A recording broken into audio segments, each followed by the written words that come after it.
नमस्कार मित्रांनो, मी शैकी वकील. आजच्या व्हिडिओमध्ये आपण पोट खराब, जमिनीमध्ये पोट खराब एक असते ती नेमकी काय असते हे बघत आहोत मित्रांनो.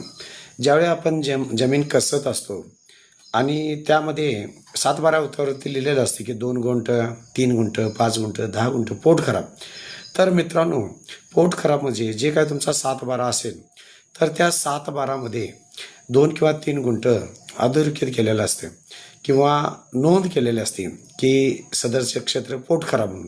तर पोट खराबचा अर्थ असा आहे, समजा तुमचं 20 गुंठी जमीन असेल आणि त्यातलं 4 गुंठ जर पोट खराब असेल तर ह्या 4 गुंठामध्ये 20 गुंठ तुमची जमीन जी असते त्यामध्ये 16 गुंठ जमीन तुमची लागवडीयोग्य म्हणजे पीक तुम्ही त्या 16 गुंठामध्ये घेऊ शकतात आणि 4 गुंठ जमीन अशी असते की त्यामध्ये तुम्ही पीक घेऊ शकत नाही, कुठल्याही प्रकारचं पीक घेऊ शकत नाही. म्हणजे आपलं मराठी भाषेत जर आपण म्हटलं तर खडकाळ आहे, त्यामध्ये काही पीक येत नाही. अशा जमिनीला पोट खराब अशी जमीन म्हटली जाते. धन्यवाद मित्रांनो. माझ्या चॅनलला सबस्क्राईब करा, शेअर करा, लाईक करा. धन्यवाद.